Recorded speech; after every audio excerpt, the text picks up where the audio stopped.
Good morning, everyone. And I think it's safe to say Happy New Year, considering this is our first interaction in 2026. Plateau Tech Talk is back, and we promise to deliver more value than we did in 2025. Good morning, everyone. With our monthly webinar series. My name is Winifred Wang. I'm the head of the Solution Support Management Department of the Plateau State ICT Development Agency. And I welcome you all specially to the January edition of Plateau Tech Talk. The Plateau Tech Talk is a monthly webinar series aimed at empowering Plateau citizens with knowledge and tools to navigating the digital era. And this initiative is powered by the Plateau State ICT Agency under the leadership of the Director General, Engineer Dominic Latong Waman. So we're happy to have you here for the first edition for the year 2026. I also want to welcome our panelists to this discussion. I will be giving a more in-depth introduction when the time comes. But for now, I just want to welcome everybody, and I want to appeal to our viewers on YouTube to subscribe to our YouTube channel and to also share this webinar with your contacts so that they can join us for this interesting and educating webinar. So we'll get right into our panel discussion for the day. I would just like to put things in perspective. Our theme for today is protecting personal data in everyday digital life. And this topic affects each and every one of us, whether we realize it or not. Every day, we share personal information through our phones, our banks, SIM registration, and even government services. Yet, many citizens are not fully aware of what personal data is, who has access to it, and what rights they have over it, and also how to protect themselves from misuse. Today's conversation is designed to simplify these concepts, to raise awareness and empower you with the practical knowledge to take control of your digital privacy. And we are honored to have experts from the Nigeria Data Protection Commission and the tech ecosystem to help us understand how personal data is collected and how it is protected and the simple steps we can take to stay safe online. By the end of this session, you'll be better informed and more conscious and more confident about protecting your personal data in today's digital world. So before we begin, I'll just take a moment to introduce our panelists to us, and then I'll give them a chance to give an opening remark. Then we'll proceed with the panel discussions. So the first person I'll be introducing is Dr. Tolulope Pius Fadipe. She is the head of the research and development at the Nigeria Data Protection Commission, a seasoned expert in data protection, privacy, and regulatory compliance.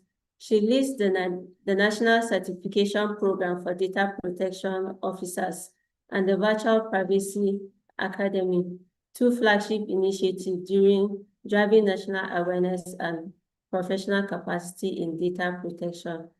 As the lead facilitator for the Responsible Data Management course for public servants and PECB Certified Data Protection Officer, Tolulope is deeply committed to fostering a culture of responsible data use and privacy accountability across both public and private sectors.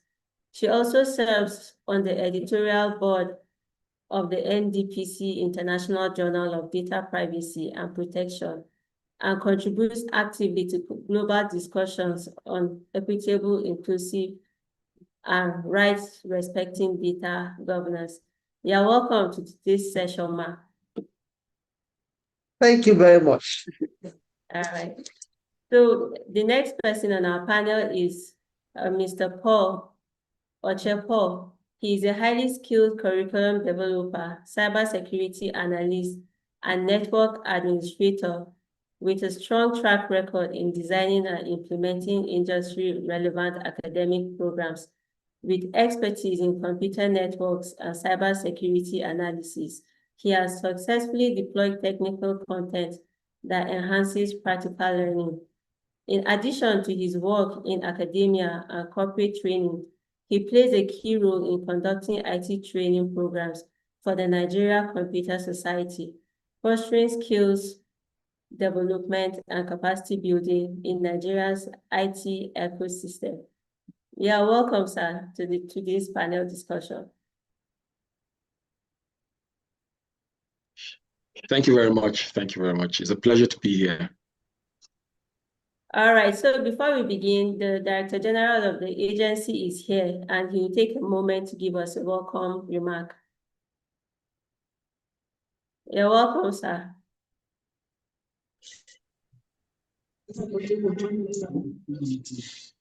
Okay, thank you so much for having you on this meeting.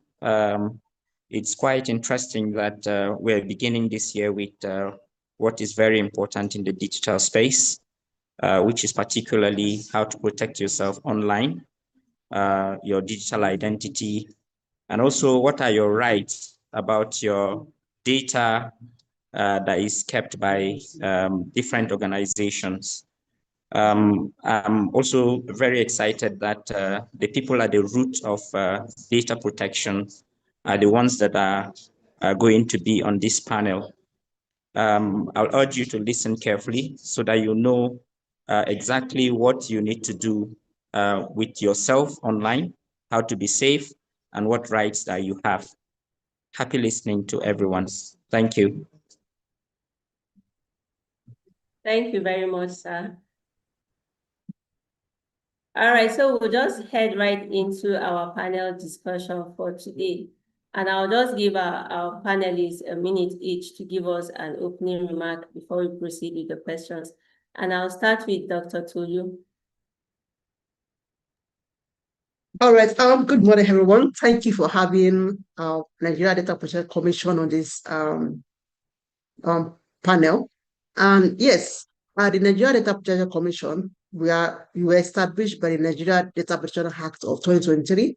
And what we do is to safeguard and ensure data processing activities are processed in compliance with the NDP Act.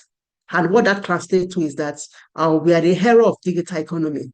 When you talk about digital economy, you talk about data. And one of the foundations of digital economy is trust. And when you're talking about trust, we also need to talk about data protection, because citizens need to know that the personal data they're trusting you with can actually be protected. At least the personal data they're sharing with you is not being breached. That is, you are accountable for that personal data. And also, as data subjects, as citizens, we also need to have like a culture of privacy, that is ethical use of your data. When people ask for your personal data, you have a right to ask what they are doing with that personal data. But if you don't know these rights, you can't actually exercise that right. Then also we have the issue of emerging technologies. AI has come to stay. On your WhatsApp, on your Instagram, on your YouTube, you have your chat box. You cannot escape it. Now, it not translate to the ethical use of AI. Now, if you don't know things you need to know, you'll not be able to address this. And of course, also have the use of hackers too. They're always trying to hack your system, to hack your data. So as citizens, we also need to be conscious of the control we have over our data, what we do with our data, who we share our data with, and also ensuring that data controllers are also accountable for the data in their custody. Thank you. Thank you very much, Ma, for this elaborate introduction. All right, so over to you, Mr. Oche. All right, thank you very much. It's a pleasure to be here. I'm glad that NDPC is here because there is a lot to data protection that a lot of Nigerians don't know about. So I'll be throwing in some light from the cybersecurity aspect. That's why I'm dressed the way I'm dressed, because a lot of people always assume hackers are this-dressed. Unfortunately, hackers don't look this dubious. They look very smooth and very sleek. Not all of them always appear, like I appear. But of course, since I'm here as one of that category, I'm here as an analyst.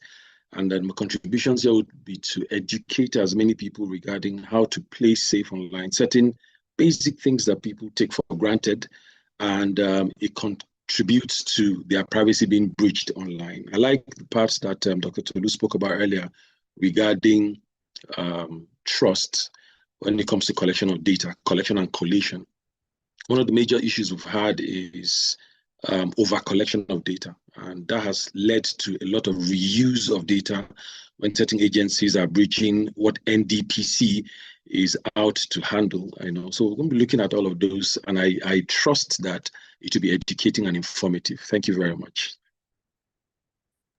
All right, thank you very much, sir. And I can see that you came prepared for this discussion. All right, so we'll just go right into our panel discussions. And I'll start with Dr. Tolu. During your introduction, one word kept coming up, which is personal data. So I would like you to give us more insight into what personal data is, and if there are some practical examples of information that people share daily without realizing that it is sensitive. All right. Thank you for that question. So your personal data is information that can be used to identify you. We call it PII, personal identifiable information.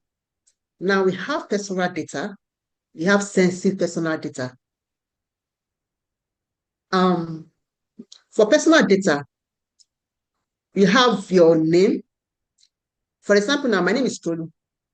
So if someone comes in and say Tolu, I have a tendency, if I'm in the shopping mall and someone calls Tolu, I have a tendency to look around and assume they're calling me. Then also, I have my personal address. You can actually trace me with a personal address. I have my email address. I have my BVN, your name, your voter's card. Those are personal data that can identify you. Now, we have a special category of data, which is sensitive personal data. These are data that, if it's exposed, can cause harm or can be used to discriminate against you. So a sense of personal or sensitive personal data is one, your health data. Your health information is very, very important. Imagine you having like a disease that you don't want people to know, and someone now breached it and go and tell everybody, this person has so and so disease, so it can actually cause discrimination.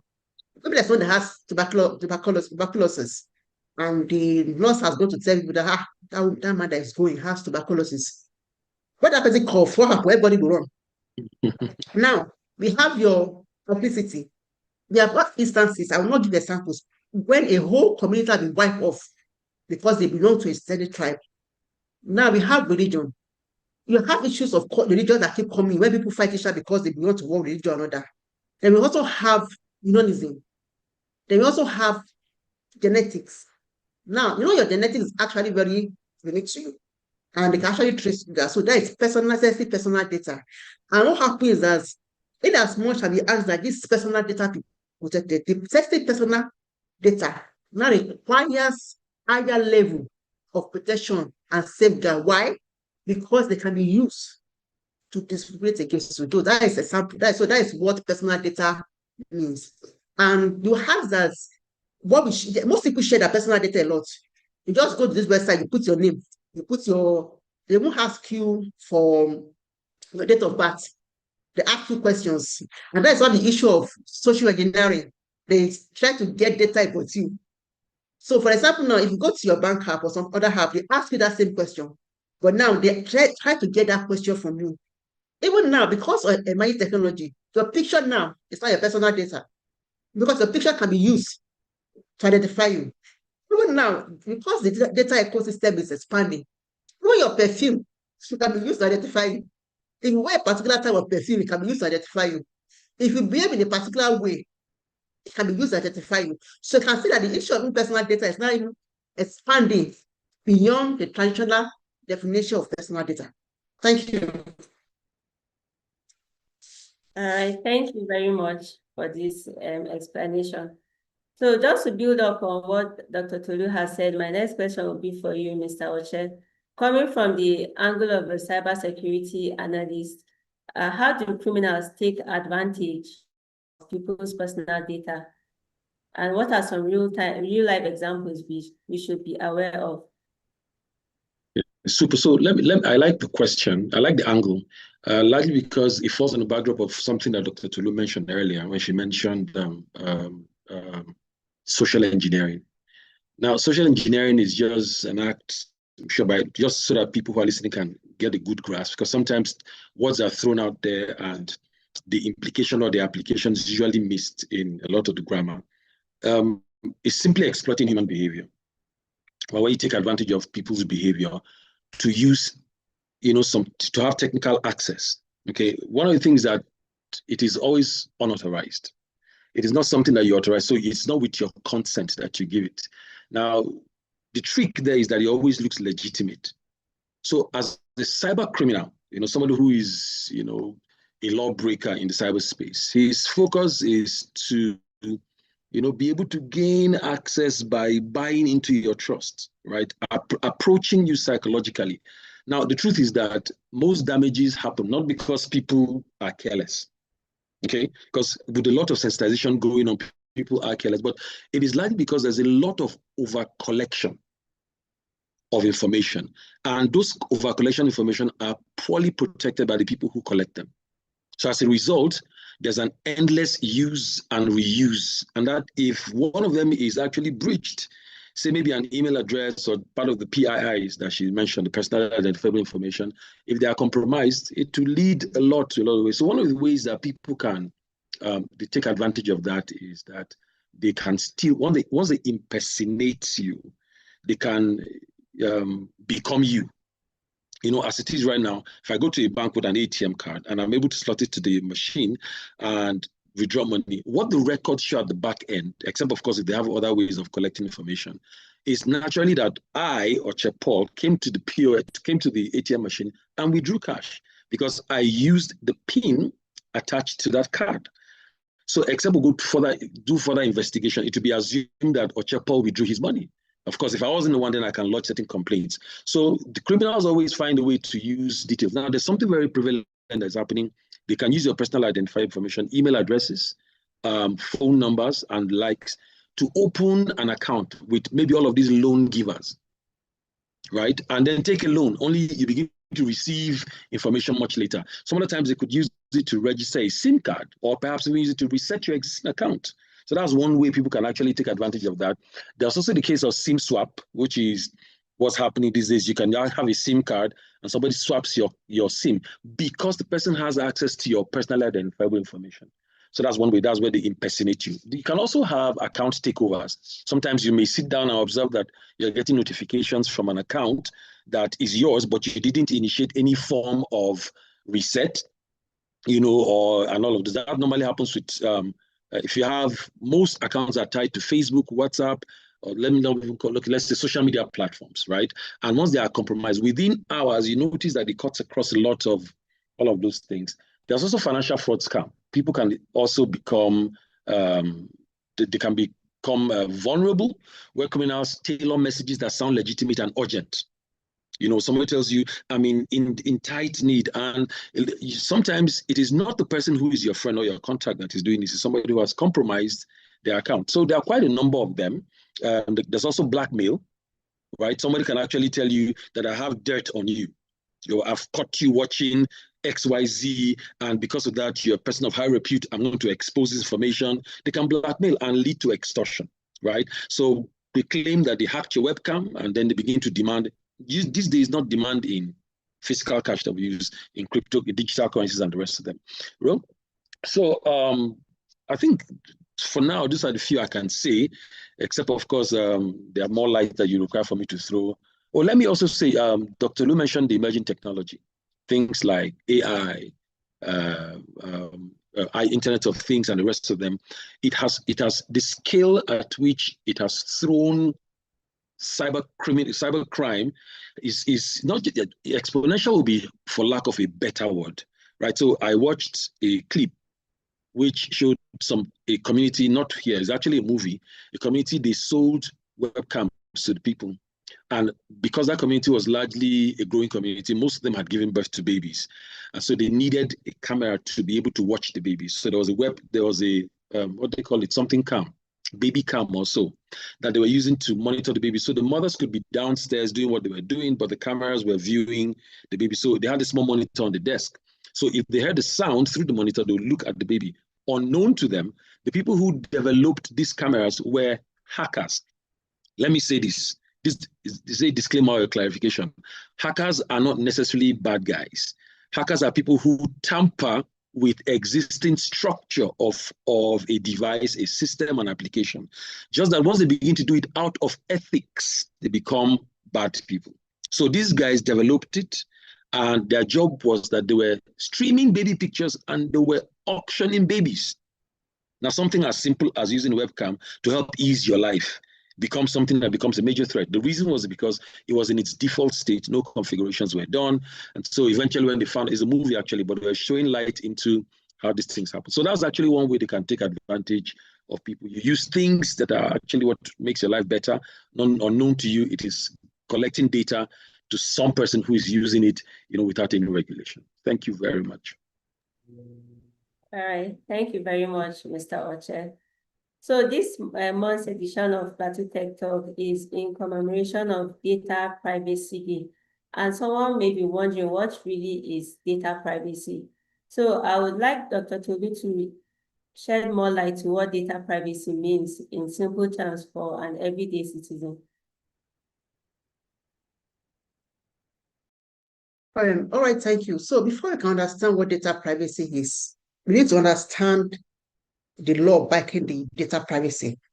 So the first thing I would like to mention is that we have what we call the Nigeria Data Protection Act, which was signed into law on June 12, 2023 by President Bola Ahmed Tinubu.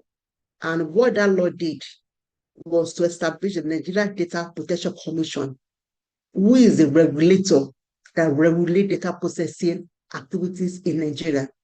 So data privacy, simply put, is the privacy you have over your data.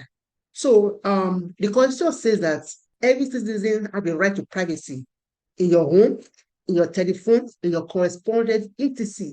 But it did not say how you have the right to that privacy. And that is where the Nigeria Data Protection Act comes. Now, I'll give a practical example of data privacy. Now, if you build a house, what do you do to the house? You put a window, you put a door. Why? For your privacy. Then you go further on to put on the window, to put curtains. Why? So that people don't see inside. So data privacy simply is the control you have over your personal data. That is, who do you share your personal data with? How do they use that personal data? Now, you already mentioned one aspect, you said data privacy. There's also what they call data protection. Now, I will go back to the illustration of the house. Data protection are measures to put in place to ensure that your data is very safe. Now, we are talking about privacy as a house. You are inside the house. Say your personal data has been, your personal data is inside the house. So you have your house, a window to protect it, that nobody has access to that personal information but you. Now, data protection is now having a fence around the house. Why? So that nobody can have access to your house. Now, you now go further on to have a gate. And when you have that gate, you now have like a padlock so that nobody have access. Before they need to lock on the door. You now go further to have like electric fence. That if anybody goes and they want to jump, what they do, they just get electrocuted. They now have further on to have a security guy that checks people that come into your house. So data privacy, simply put, is the control you have over your personal information. That is how you're able to keep your personal information private to you. Understand that you don't just share your personal information anyhow. And that if you share the personal information, who are you sharing with? What are they doing with it? Now, this now translates to, if someone gives you a form to fill, you are able to ask them that, why am I filling that form? what do you want to use that form for? Now, there's something I need to talk about. It's called what we call right of a data subjects. So a data subject is someone whose data has been collected. So that, for example, I and you are data subjects. Now, a data controller is someone that collects my data and determine how the data is used. In this case now, the data controller is Nigeria Data Protection Commission because they are collecting my data as their staff to process my data. Now I have a data controller. That is the person that is processing data on behalf of the data controller. Example of a data processor is my health record. They want to process my data for my health record or my data for my pension. So there's a third party. Now, as a data subject, you have a right to be informed about how your data is being processed. You have a right to access that data. You have a right to move your data from one party to another. If you remember that song, that empty hand, I don't pause go empty hand, that dance, that was the first example of data portability in Nigeria. Then we also have a right to object, to say, no, before I was doing, now I'm not doing again. You also have a right to restrict further processing your data. If you're processing your data, you want to say, don't process again, you have a right. Now, you have a right to object to automated decision making. If you feel that decision make is only by machine and you need human interference, you have a right to object. Now, most importantly, you have the right to lodge a complaint with the commission. If you feel your personal data is being breached, you have a right to do what? To lodge a complaint with the commission. And what the commission will do is to conduct thorough investigation into that allegation and see what is going on. And in cases like that, we have sanctions, we have penalties, and we also have cases where data subjects must also be compensated. Thank you. All right, thank you very much, Dr. Tolu. So you have elaborately told us what data privacy is and data protection as well. So my question is going to be for Mr. Oche. Now that Dr. Tolu has mentioned data privacy and data protection, how can a citizen tell if their personal data or device has been compromised? And what are some basic security practices that they should everyday citizens follow to protect their data? So this is like a two-in-one question. Yeah. So let me get it. The basic security practices. Okay, so yes, how can we tell that our personal data or device has been compromised? That is one. Then secondly, what are some security practices that we should put in place to protect our data? Okay, so thank you. So to be able to tell that one of the things you need to look out for are what we call normal behaviors, right, of your devices. These devices could be your phone, your tablet, your laptop, and the rest of them. So you notice patterns, right? And let me say this, that they are usually not a single dramatic event. Like there's no drum roll and bah. It normally begins to creep in gradually, and compromises are usually rarely obvious. Okay, so if your account behaves differently from the normal pattern that you know, just know that something is up. So trust that signal that you are getting, right, is something to not be, so yeah, note that the signal you're getting is not to be trusted and act early. If you have to wait for proof, most cases usually means that you're acting very late. So those patterns could be things like you load data, like we load data for data plans, and it gets exhausted quickly. You hear people say that, I just loaded 10 gigs yesterday morning and it's all gone. That's one way, right? Another way is to notice that if you have like a phone, it heats up unnecessarily. It just begins to, and the heating up is because the device is comprised of a lot of components that are responsible for taking in input, processing them, and giving an output. Now, you are not initiating any process. You're not adding any input, but the device is processing. So once it's processing, it begins to use its components, right? The RAM is working, the processor is working, it leads to heating up. So the phone can be in your pocket and begin to heat up. There's also a mechanical aspect to it. So heating up of the phone is not entirely a sign that you've been compromised, because sometimes you have some phones or some gadgets that have interfaces where normal touch on them, can lead to being processed, right? It can be understood as input being introduced and being processed. Another thing you would observe is that if you have, let's say, an account, an identity, there are certain warning signs you observe. Say maybe you have passwords that just stop working. You didn't change them. You input the password, and for some reason, it suggests that maybe somebody has changed it. That's one way to be able to tell that the personal data you have on your devices perhaps have been compromised. Then you notice that your device is recording a new location. You are seated here, but you notice someone signed into your account in Lagos, in a different location, which is way far from where you are. That's one sign. You also notice sometimes that you get alerts, okay, of transactions you did not initiate, or perhaps subscriptions that you did not initiate, maybe TV subscription, maybe data subscription, and the rest of them. Now, I think I talked about the device behavior already. Another thing you may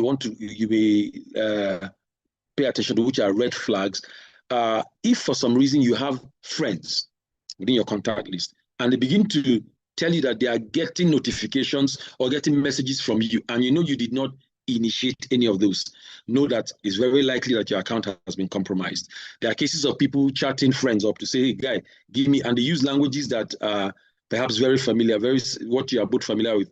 I'm so and so and so. They use language like, I beg, give me 150,000 naira or $1 million naira. I'll give it back to you tomorrow morning. I'm attempting to make payment to a particular account. What you'd observe is that the account they're giving you to send the money to is not their account, it's some vague account. You be able to tell from that. So another way you can also identify is that if you check your device, you observe applications you did not install just appear, right? That means something is working on the background, and there are ways where you can arrive at this. So what do you do once you observe this is not compromised? Number one, change your password. If you have passwords, change it immediately. Whether it's your email, your banking, your social media, change it. What if it's been taken over where you can contact us? We'll reach out and be able to just retrieve it, right? The other thing is, the moment you observe that, ensure you introduce multi-factor authentication. Now, multi-factor, in my opinion, is safer than just two-factor. Two-factor, well, as it is right now, is safer considering the level of knowledge that people have and where we're coming from. But I bet you in the next near future, two-factor will become compromised. So we always advise multi-factor, which means that at any point where you are going to be logging into an account, you will be authenticated. The authentication is to assert that you are the owner of the account and you have the credentials required to log in. So when I have multi-factor, it means that I have, apart from the password, there could be an OTP sent to my, OTP is one-time password, sent to my mail or sent to my phone number. The safer is actually phone number, because email could actually be compromised. Another thing is, what you want to do is, if you have accounts that are logged into a lot of devices, log out of them immediately. Another thing people shouldn't do is to keep, if you use multiple devices, your phone, your laptop, a desktop at the office, when you are leaving, log out. We have a challenge today. Most browsers help you maintain a profile, and those profiles keep track of every conversation that you have. Each conversation you have with a service online is called a cookie. The record is called a cookie. So those cookies are like tracks of, like, your footprints of where you've been. Those footprints contain conversations exchanged between you and the services or the sites that you interact with. So they keep a copy of them. So that's why we advise that the moment you observe that this behavior, the behavioral pattern of your devices begin to alter, log out of every account that you have in every place. And very importantly, ensure that you scan. Now, why this scanning is very important is it helps you notice anomalies. When you scan, you use authentic protection applications, say maybe antiviruses, like we call them, or anti-malware. Now, a lot of people actually also install cracked versions, right? So they compromise themselves already. So imagine that you have, when Dr. Tolu was speaking about having to protect your environment, imagine you protect the house with a gate that is of fake quality, or you put around the fence some electric wiring that is of fake quality, right? Or you put a security guy whose background you have not checked. He just tells you, I'm good. And then you put the guy at the gate. The guy could just be the mole that they all need. And he could be standing there while you are shouting inside and telling people outside, no, we're cool, we're fine, we're fine. You know, so it's very important that whoever has to use any of these devices, install authentic. I always say this, if you are a big boy or big girl enough to use a device, you should be big boy or big girl enough to buy the protection for that device, right? And then for how to know, I would say monitor the alerts that you get, particularly alerts for your financial platforms. Then you also asked the question, you said, second one was the basic practices that citizens should follow to protect their phones online. I think I mentioned some part of it. One, use strong passwords. Now, strong passwords are a combination of uppercase, lowercase, that's capital letter, small letter, special characters, that's hash, exclamation marks, and numbers. Combine them. Matter of fact, I would say that we have moved from passwords. We should be talking about passphrases. Passwords are just words. So a phrase will comprise of more than a word. So something like, today is a good day. Now, those are lots of words put together. So it complicates the attempt at cracking those passwords. The longer they are, the more tricky. Avoid using same password. I've said this before, or should I say fortunately or unfortunately for me, I hope the ladies will not swallow me, but I realize that ladies are they are known for using same password for lots of their devices. So sometimes it might be, and these are based on our findings. Sometimes it could be the birthday of their loved one, of their son, of their child, wedding anniversary, the very memorable day, and so maybe let's say it is Plateau TechTalk. So it could be Tech Talk 2601.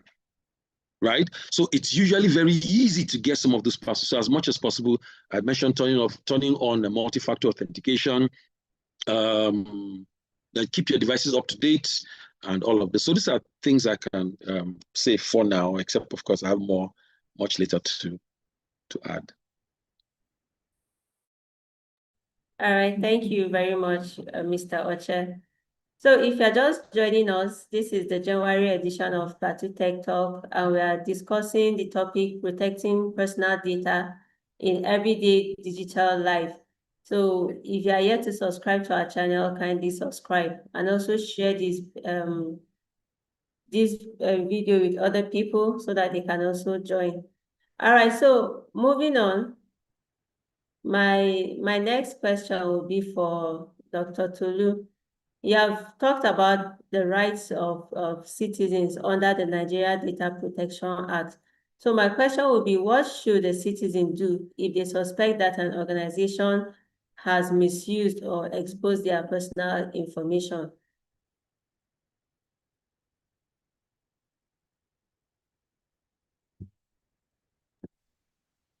You remember that when I was talking about rights of data subjects, one of such rights is what we call right to lodge a complaint with the commission. So if you feel your data, personal data is being breached or is being misused, or you feel there is no accountability on the part of data subjects, you have a right to lodge a complaint with the commission. And you can do so by walking into our office, by making a phone call, or by sending an email to info@ndpc.gov.ng. Now, we have what we call the guide. So the guide is what we call the Guidance, Implementation, and Application Directive. What it does is to explain the act. And part of what we recommended is what we call the SNAG. It's called the subject notification of data subject notification to address grievances. So the commission is presently working on SNAG. And what SNAG do is it's an automated process where people can actually log in to lodge a complaint. So the answer to your question is that you have the right to lodge a complaint with the commission. Thank you. All right, thank you very much, Ma. So as we are rounding up this panel discussion, if you have any question, that's to our viewers on YouTube, please drop it in the comment section and our team will do well to get it across to our panelists. So please drop your questions as we begin to round up this webinar. All right, so they say prevention is better than cure. And my question is for you, Mr. Oche. For people who are not tech savvy, what are the three top things they should start doing to stay safe online so that they don't get to that point where they're already compromised and then they don't know how to get out of it? Thank you. So I always like to say this, different folks or different strokes for different folks. I always like to mention that in the case of suspecting an attack, you have to be aware. And the awareness comes from getting exposed to information, right? So the first step for anybody to not be, taking advantage of whether you're tech savvy or not, you should be aware. Now, let me also say that for someone who's not tech savvy, the goal will not be to master technology, right? Because I have situations where people always walk up to me every now and then wanting to be cybersecurity. And I say, let's start from the introduction to cybersecurity so you know the basic things. And to be able to avoid common traps, they always want to jump into becoming cybersecurity guys. And I say, please, let's start from the basics. Start with information. And this information always educates you. I say heightened awareness. People call that paranoia. Heightened awareness is safe. Where you suspect anything, be on the lookout for it. So I'll say the first thing is to be suspicious by default. That's one of the way that tech-savvy, non-tech savvy people, because a tech-savvy guy can look at it and be able to tell immediately. So if you're a non-tech savvy person, or tech-savvy guys as well, please be suspicious by default, right? Especially if a message creates a level of urgency, a level of fear, unnecessary excitements. What you do is pause. There's a video trending of one of the moguls in Nigeria, arguably one of the richest guy in Africa, soliciting for funds. He's been on a lot of social media platforms asking people to invest in some stuff. It's actually an AI-generated video. But I got to see it because my mother-in-law showed it to me, asking me, this is a very good opportunity to invest. So how do we go about it? When I looked at it carefully, I said, mommy, look at it too. This thing is not, see the way the man is talking. The accent is not, they got his tone, but the accent wasn't his. His picture was there. And like Dr. Tulu was saying earlier, they just took his picture, overlaid it with some scripts, and it was automated to deliver that message. So do not click on links that you download. I always advise, if you're in any WhatsApp group, don't be in a hurry to click on any link. And if anybody's listening, if you are the admin of any of such groups, WhatsApp, Telegram, make it the rule. Nobody posts until they contact the admin. So the admin is sure what is being posted, right? Don't just post stuff. Because when people click on links, it becomes crazy. There's also this new trick. It's not new, it's been around. It's been around as old as Napoleon. It's called steganography. This is where people hide scripts in images. They can even hide it in GIFs or hide it in short videos, but most popular is the image. Send you an image, you click on the image. Once you download it, you innocently downloaded an image, but then a script is downloaded and is reporting back to the person who developed it. So that's one way. Suspect everything. Another way would be to use, said it earlier, use strong passwords. At a minimum, let it be passphrases. Okay. Non-tech savvy person, the password should be very long. The longer, the safer, right? Again, I think I mentioned that earlier, turn on multi-factor authentication. Then very importantly, keep your devices, whether it's laptop, your tab, or your phone, keep them up to date. We'll go back to the same point. If it is up to date, suggests that you have a valid or an authentic application installed. Once it is not authentic, it compromises any form of interaction that device has, because the moment it is not safe, it creates holes. So for non-tech savvy guys, these are just what I would say, install applications that are from the official sites, right? So if you use any of the devices, the most common devices and operating system in our client today are the Apple, right, and the Android. So they have their store. They have certain requirements regarding whoever develops an application and puts in that store. So they must meet a certain level of correctness. So if you're going to use any application, don't download APKs. Don't receive a particular application set up from somebody and it's not from a store. You collect and the person shares with you via a Xender or Bluetooth, whichever, or you copy it by flash. Don't do that, because most of those applications are designed to avoid things that detect anomalies. And those anomalies are simply causing your systems to act in ways that send information to the person who developed it. So anything that is for free is, well, let's put it this way. What you get for free, somebody is paying for it. And if you're not paying for it today, tomorrow you will pay for it, right? So these are things I would say for anybody who is not a tech-savvy person to pay attention to. All right, thank you very much, sir. So for our viewers on YouTube, if you have any questions, kindly drop your questions in the comment section. And also subscribe to our YouTube channel and share our video with other people so they can get enlightened as you are already being enlightened here. All right, so we are rounding up our panel discussion for today. And I just want to once again thank our panelists for taking our time out of their busy schedule to come and educate us. Today's session has really been enlightening for me, and I'm sure for other people that are viewing as well. So as we round up, I would like to give you all just a moment to give us a closing remark. I will start with Mr. Oche. I was hoping it to be ladies first, but I'm a gentleman, so I'll take it. Okay, so there's one aspect of data collection that I've noticed very rampant. We talked about it some few days ago when we had a meeting with ISOC. We also had a data protection meeting. It's very common. You travel a lot, this regular travel, motor parks and all, they have a manifest and people write down their names on this manifest. Matter of fact, you give more than needed. There's your name, there's where you live, where you are going to, who your next of kin is, your phone number, and the next of kin's phone number. The question is, what happens to those information? Nobody knows. You know, I believe that there's a provision within the Act, the Protection Act, as enforced by, or is it enforced as overseen by the Commission?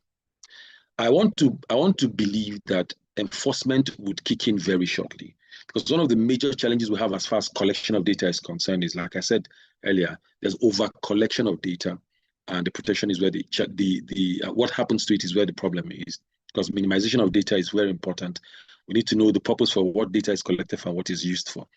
So in addition to what you need to do when you travel, ensure that the phone number you are using is the phone number that you don't want to be compromised. And then for those of you who do shopping online, here's what I advise. Open an account, get a card, don't fund their card. Only fund it when you're going to do shopping online. Don't keep it funded, because some sites keep record of, they use some data tricks to manipulate how you register on those sites, and then they keep records and they can initiate transactions on your behalf. So ensure that whatever card you use to do any online transaction is not funded, except when you want to do some funding. If not, my cousins would visit.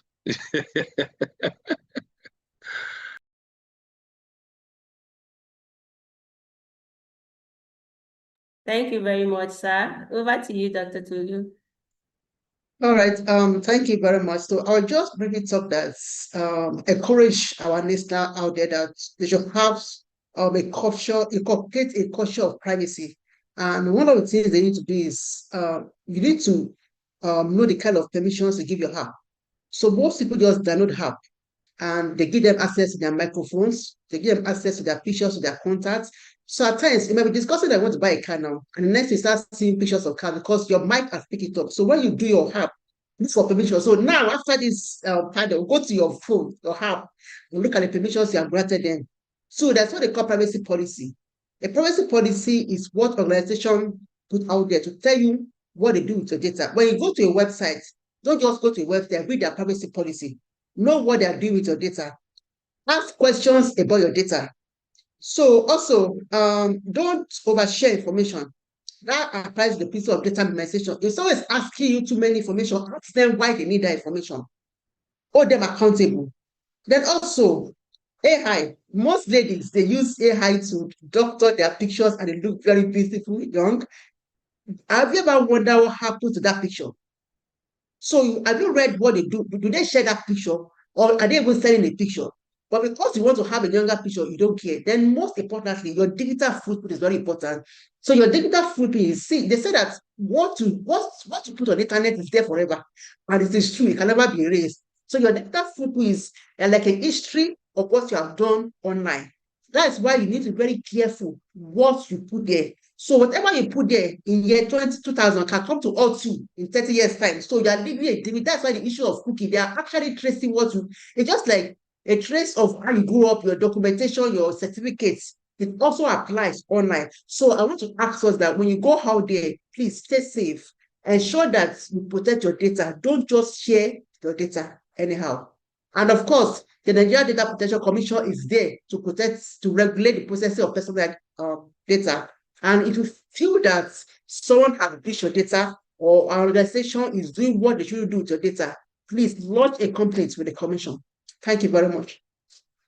All right, thank you very much, Dr. Tolu. I just noticed one question just popped up now, and I would like to address it to Mr. Oche. Someone is asking, how can I retrieve my Facebook account? All right, so I guess I'm sure the time we have is too short for that long, but there are quite a number of ways to retrieve it.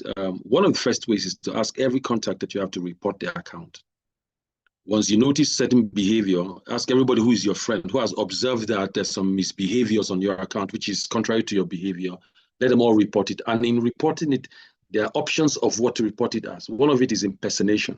So you can say, no, this particular person is impersonating someone I know, right? And then after that, you can also reach the Facebook help desk, and they can do that. So whatever we do is actually in conjunction with those guys who own those platforms. But one of the first things you do is, if you have 1,000 people, ask them to report it. Now, if 1,000 people are reporting a page, the page will be brought down.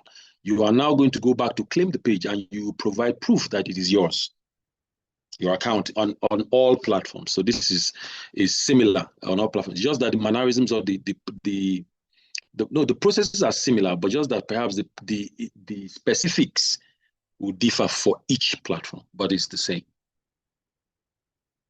All right, thank you very much, sir. I'm sure the person will find this information useful.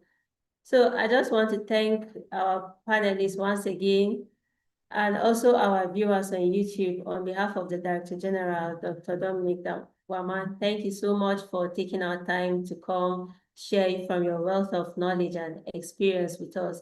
And also to our viewers, thank you for taking out the time to also join us and learn a thing or two.